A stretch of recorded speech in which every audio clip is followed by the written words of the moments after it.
नीतिज्ञ और विद्वान अपने शिष्य चंद्रगुप्त के साथ एक प्राचीन वृक्ष के नीचे बैठे थे। उन्होंने गंभीर स्वर में कहा, चंद्रगुप्त, आज मैं तुम्हें कुछ बातें बताने वाला हूं। मेरी बातों को ध्यान से सुनो, क्योंकि ये बातें तुम्हारे जीवन भर काम आएंगी। क्योंकि आज भी तो मैं उद्देश्य देने वाला हूं, ये अनमोल है। इन बातों को तुम हमेशा याद रखना, क्योंकि आज जो बताऊंगा वो 7 ऐसी जगहें हैं जहां पर तुझे बुलाने पर भी नहीं जाना चाहिए। अगर कोई बुलाए भी तो विचार किए बिना वहां के बारे में जाने की सोचना भी मत। गलती से भी भूल मत जाना, क्योंकि एक साधारण विचार स्वभाव का व्यक्ति का चरित्र बड़ा ही निर्मम होता है। वह बड़ी आसानी से किसी के जाल में फंस जाता है और कई बार उसकी मासूमियत उसे फंसा देती है। मैंने देखा है, तो अपने रास्ते पर चल रहे हो, लेकिन तुम अपने रास्ते से कई बार भटक जाते हो। इसलिए तुम्हें चाहिए कि तुम इन बातों पर अमल करो और मेरी बातों को गहराई से सुनो। चंद्रगुप्त ने उत्सुकता से कहा, जी गुरुदेव, आप मुझे बताइए। चाणक्य मुस्कुराए और बोले, ठीक है मेरे पुत्र, दिल से बात। मैंने जो तुम्हें 7 बातें दी हैं उन पर विस्तार से व्याख्या करूंगा। ये बातें न केवल तुम्हारे व्यक्तिगत जीवन के लिए, बल्कि एक राजा के रूप में, एक योद्धा के रूप में और एक मानव के रूप में उपयोगी होंगी। ये शास्त्रों, वेदों और मेरी अपनी नीतियों पर आधारित है। अर्थशास्त्र में मैंने कहा है कि बुद्धिमान व्यक्ति वही है जो खतरे को पहले ही पहचान ले। तो चलो एक एक करके इन 7 जगहों पर चर्चा करते हैं। मैं प्रत्येक पर विस्तार से बताऊंगा, उदाहरण दूंगा, कारण समझाऊंगा और बताऊंगा कि क्यों इन जगहों पर जाना वर्जित है। ये ज्ञान तुम्हें अजेय बनाएगा। पहली जगह, जहां पर तुम्हारी माँ बाप की इज्जत नहीं होती। चाणक्य ने गहरी सांस ली और शुरू किया। सबसे पहले चंद्रगुप्त, सुनो। जीवन में सबसे बड़ा धन क्या है? इज्जत, सम्मान। वह जगह जहां तुम्हारी इज्जत ना हो, जहां लोग तुम्हें तिरस्कार की दृष्टि से देखें, अपमान करें या तुम्हारी उपस्थिति को हल्का समझें, वहां बिना तैयारी के कदम रखना मृत्यु के समान है। क्यों? क्योंकि इंसान का मन इतना कमजोर होता है कि अपमान उसे तोड़ देता है। एक राजा होकर भी अगर तुम अपमानित हो गए तो तुम्हारा राज्य कैसे चलेगा? अपमान की ऊर्जा इतनी घातक होती है कि वह तुम्हारी आत्मा को खोखला कर देती है, तुम्हारी निर्णय क्षमता को कमजोर कर देती है और तुम्हें कमजोर बना देती है। वास्तुशास्त्र और वेदों में आत्मसम्मान को सर्वोच्च स्थान दिया गया है। ऋग्वेद में कहा गया है कि व्यक्ति को हमेशा ऐसे वातावरण में रहना चाहिए जहां उसका मान बढ़े, न कि घटे। पहले पता करो कि वहां कौन लोग हैं। क्या वे तुम्हारे मित्र हैं या छिपे शत्रु? क्या वातावरण तुम्हारे अनुकूल है? अगर नहीं तो बहाना बनाकर टाल दो। कह दो, मुझे कोई महत्वपूर्ण कार्य है, लेकिन कभी न जाओ। ये जगहें हो सकती हैं किसी ऐसे व्यक्ति का घर जहां तुम्हें पहले अपमानित किया गया हो, या कोई सभा जहां तुम्हारी जाति, धर्म या पदवी पर सवाल उठते हो। जीवन छोटा है, समय व्यर्थ मत करो।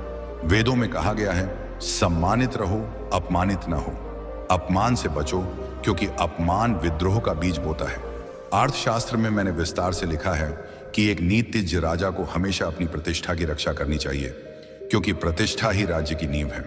अगर तुम अपमानित हो गए तो तुम्हारे अनुयायी तुम्हें कमजोर समझेंगे, तुम्हारी कमान कमजोर हो जाएगी। शास्त्रों में इसे असम्मान का विष कहा गया है, जो धीरे धीरे शरीर को नष्ट करता है। इसलिए बिना सोचे समझे कभी मत जाओ, हमेशा मूल्यांकन करो। क्या वहां तुम्हें आदर मिलेगा? क्या तुम्हारी बात सुनी जाएगी? अगर नहीं तो दूरी बनाओ। ये नियम न केवल व्यक्तिगत जीवन के लिए, बल्कि राजनीतिक और सामाजिक जीवन के लिए भी अनिवार्य है। एक योद्धा के रूप में तुम्हें हमेशा मजबूत स्थिति में रहना चाहिए। अपमान कमजोरी का प्रतीक है और कमजोरी मृत्यु को आमंत्रित करती है। वेदांत में आत्मा की पवित्रता पर जोर दिया गया है और अपमान उस पवित्रता को दूषित करता है। इसलिए चंद्रगुप्त, इस बात को गहराई से समझो। इज्जत वाली जगह ही चुनो। आपके आधार कार्ड में आपका नाम, आपकी डेट ऑफ बर्थ और आपका मोबाइल नंबर गलत हो गया। अब इसको सही करने के लिए तो आप आधार सेंटर की लाइन में लग जाएंगे, लेकिन उससे पहले ये वीडियो जरूर देखें। पिछले हफ्ते छोटे भाई के आधार में एड्रेस अपडेट करवाना था। पहले दिन गए तो आधार सेंटर ही बंद था। दूसरी बार गए तो लाइन इतनी लंबी थी कि देख के ही वापस आ गए। फिर जब तीसरी बार गए तो आधे घंटे में नंबर तो आ गया। फिर वो बोलते हैं कि सर सर्वर ही डाउन है, अब 1 घंटे और लगेगा। आधार ना हो गया, कोतवाल हो गया। फिर मुझे पता चला कि मुझे ये सब करने की तो जरूरत ही नहीं थी। फिर एक बार एक वीडियो में देखा कि आधार को अपडेट करवाने की बहुत सारी प्रोसेस तो हमारे फ़ोन से ही हो जाती है। तो फिर मैंने सर्च किया कि फ़ोन से आधार कार्ड को कैसे चेंज करें। पहले तो यूट्यूब पर क्या है, वहाँ 10-15 वीडियो देख डालें। ये यूट्यूब वाले इतनी बकवास करते हैं कि एक बात भी काम की होती ही नहीं है। फिर मैंने गूगल में ढूंढा तो मुझे एक ऐप मिली, सीखो ऐप। भाई सीखो बहुत ही कमाल की ऐप है। जैसे यूट्यूब पे वीडियो आते हैं वैसे ही सीखो ऐप पर भी वीडियो आते हैं। फ़र्क बस इतना है कि सीखो ऐप पर आपको जो वीडियो चाहिए उसके टॉपिक में जाओ, वो वीडियो आपको सामने ही मिल जाएगा, कहीं ढूंढने की जरूरत पड़ेगी ही नहीं। मेन बात यह है कि वो वीडियो काम का भी होता है, क्योंकि सीखो ऐप यूट्यूब जैसा बिल्कुल नहीं है। कोई भी आके कुछ भी वीडियो डाल रहा है। सीखो की टीम पहले वेरीफाई करती है कि वीडियो में जो कुछ भी बताया गया है वो सही है या नहीं, उसके बाद ही वो वीडियो सीखो ऐप पे जाता है। मतलब सीखो पर आपको जरूरत का वीडियो मिल भी जाएगा और वो काम का भी होगा। तो अगर आपको भी अपने आधार कार्ड में एड्रेस अपडेट करवाना है तो सीखो ऐप पर वीडियो मिलेगा। और ये तो बस एक ही वीडियो है। सीखो ऐप पर पैन कार्ड से लेकर वोटर ID, सूर्य घर योजना से लेकर जीवन ज्योति योजना, हर सरकारी काम पे लेटेस्ट वीडियो आती रहती है। तो भाई मेरी बात मान लो, सीखो ऐप डाउनलोड कर लो, फिर किसी भी सरकारी काम को करवाने के लिए दफ्तरों के चक्कर बिल्कुल नहीं लगाने पड़ेंगे। आधार पे सुधार, पूरी वीडियो देख लो, पूरा प्रोसेस समझ में आ जाएगा। इंस्टॉल नाउ पर क्लिक करो और अभी सीखो ऐप डाउनलोड करो।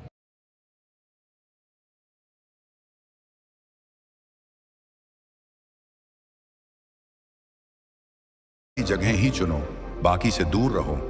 ये ज्ञान तुम्हें जीवन की हर चुनौती में विजयी बनाएगा। अपमान से बचना ही बुद्धिमत्ता है। हमेशा याद रखो, सम्मान ही तुम्हारी सबसे बड़ी ताकत है। दूसरी जगह, वेश्या का घर। चाणक्य ने गहरी दृष्टि से चंद्रगुप्त की ओर देखा और कहा, सुनो वत्स, जीवन में कुछ स्थान ऐसे होते हैं जहां प्रवेश करना अपने आत्मसम्मान और आत्मबल को खो देना है। उनमें से एक है वेश्या का घर। जिस राजा का सेनापति वेश्या के घर जाता है, उसकी सेना दुर्बल हो जाती है। जिस मंत्री का मन वहां जाता है, उसकी नीति भ्रष्ट हो जाती है। और जिस प्रजा का झुकाव वहां होता है, उसका राज्य पतन की ओर बढ़ता है। मनुष्य के जीवन का आधार है उसका चरित्र, और चरित्र का शत्रु है वासना। वेश्या का घर बाहरी रूप से आकर्षक दिख सकता है। वहां सुगंध, श्रृंगार, नृत्य, संगीत और क्षणिक सुख का आभास होता है, लेकिन भीतर से वह स्थान आत्मा की ऊर्जा को सोख लेने वाला, पुण्य को नष्ट करने वाला और पाप की गंध से भरा हुआ होता है। चाणक्य ने कहा, नास्ति कामस्मो व्याधि नास्ति तृष्णा समः शत्रु। वासना से बढ़कर कोई रोग नहीं और तृष्णा से बड़ा कोई शत्रु नहीं। वेश्या के घर जाने का अर्थ है अपने चरित्र को दांव पर लगाना, क्योंकि वहां जाने वाला व्यक्ति धीरे धीरे अपनी इच्छाओं का गुलाम बन जाता है। शरीर का सुख क्षणिक है, लेकिन उसका असर दीर्घकालिक होता है। आत्मा का तेज घटता है और मनुष्य धीरे धीरे आलस्य, मोह और निर्बलता में फंस जाता है।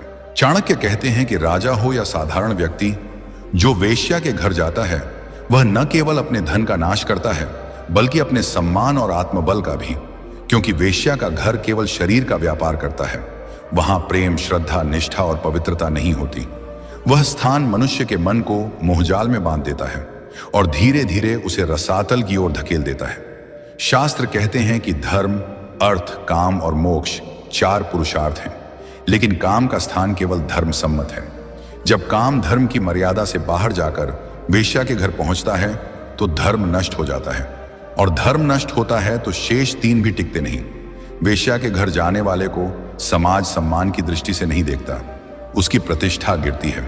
और जैसा चाणक्य ने पहले ही कहा था, प्रतिष्ठा ही शक्ति है। प्रतिष्ठा के बिना न तो राजा राज कर सकता है, न ही साधारण व्यक्ति सुख से रह सकता है। वेद और उपनिषद बार बार आत्मसंयम का महत्व बताते हैं।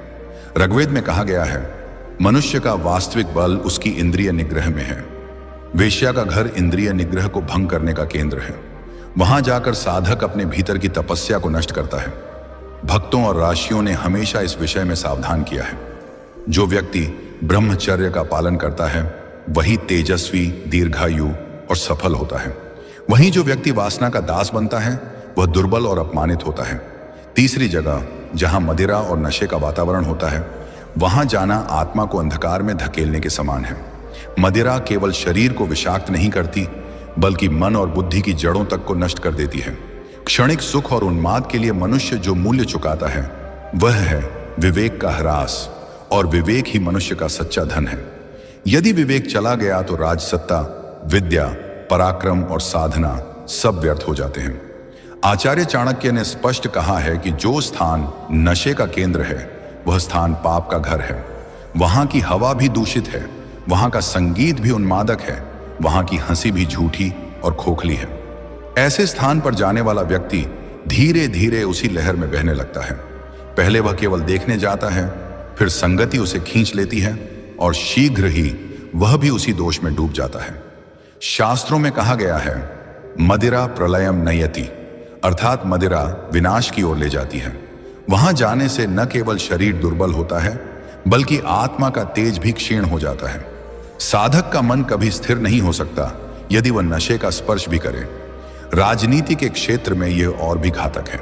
जिस राजा के सैनिक, मंत्री या स्वयं राजा नशे के वश में हो जाते हैं, उनका राज्य शीघ्र ही शत्रुओं के हाथ में चला जाता है। नशे में धुत मनुष्य का रहस्य बाहर निकल जाता है और यही अवसर शत्रु को चाहिए होता है। इसीलिए आचार्य ने चेतावनी दी, जो अपनी गुप्त बात की रक्षा करना चाहता है वह नशे का आसरा कभी न ले। आध्यात्मिक दृष्टि से देखें तो नशा आत्मा की पवित्रता को ढक देता है। मनुष्य का अंतर्मन, जो दिव्यता का स्रोत है, नशे के धुएं में दब जाता है।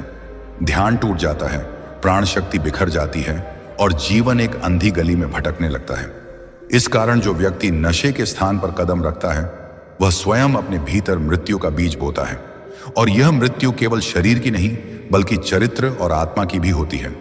इसीलिए चंद्रगुप्त, याद रखो, जहां मदिरा का प्रवाह हो, जहां लोग अपने विवेक को शराब की प्याली में डुबो रहे हों, जहां गीत और नृत्य केवल वासना और पागलपन को जन्म दे रहे हों, उस स्थान से कोसों दूर रहना।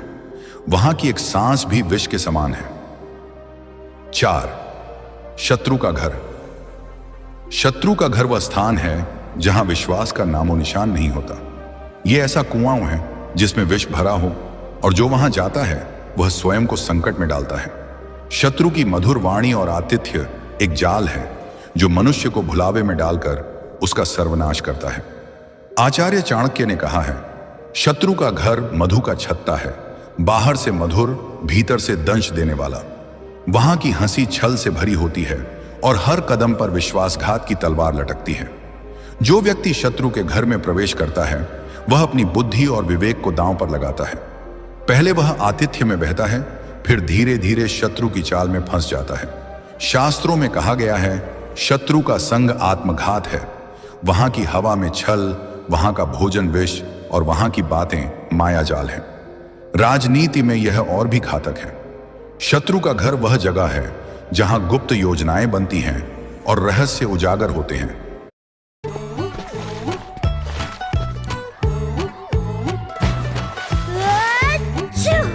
बारिश के साथ आता है इन्फेक्शंस और बीमारियों का खतरा। इसीलिए घर में यूज कीजिए डेटॉल एंटीसेप्टिक लिक्विड, जो है इंडियन मेडिकल एसोसिएशन द्वारा प्रमाणित। इसकी एक बोतल दे 100 बीमारी फैलाने वाली है जहां गुप्त योजनाएं बनती हैं और रहस्य उजागर होते हैं। एक क्षण की असावधानी राजा को उसके सिंहासन से वंचित कर सकती है। चाणक्य की चेतावनी स्पष्ट है, शत्रु का दरवाजा वहीं खटखटाए जो अपनी मृत्यु को आमंत्रित करना चाहे। आध्यात्मिक दृष्टि से शत्रु का घर मन के भीतर के वैर को बढ़ाता है। वहां का वातावरण आत्मा को शांति नहीं बल्कि अशांति और द्वेष देता है। जो व्यक्ति वहां जाता है वह अपने हृदय में क्रोध और प्रतिशोध का बीज बोता है। यह बीज न केवल उसके जीवन को बल्कि उसकी आत्मा को भी विषाक्त करता है। इसलिए चंद्रगुप्त, शत्रु के घर से सदा दूर रहो। उसकी मधुर मुस्कान और अतिथि सत्कार के पीछे छिपा छल तुम्हें भस्म कर सकता है। वह स्थान मृत्यु का द्वार है जहां से वापसी केवल पश्चाताप के साथ होती है। 5. जहां गौ हत्या होती हो। जहां गौ हत्या होती है वह स्थान पाप का गढ़ है। गौ, जो पृथ्वी पर माता का स्वरूप है, उसकी हत्या केवल एक प्राणी की मृत्यु नहीं बल्कि धर्म और करुणा की हत्या है। ऐसा स्थान अंधकार और क्रूरता का केंद्र होता है जहां मानवता का तेज क्षीण हो जाता है। शास्त्रों में कहा गया है, गौ हत्या सर्वनाश का मूल है। वहां की धरती रक्त से सनी होती है और वहां की हवा पाप के बोझ से भारी। जो व्यक्ति ऐसे स्थान पर जाता है वह धीरे धीरे क्रूरता और संवेदनहीनता की ओर खींचता है। पहले वह केवल दर्शक बनता है, फिर उसका मन हिंसा को स्वीकारने लगता है और अंत में वह भी उस पाप का हिस्सा बन जाता है।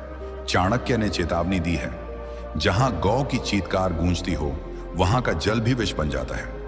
राजनीति में गौ हत्या का स्थान शत्रुओं का अड्डा बन जाता है।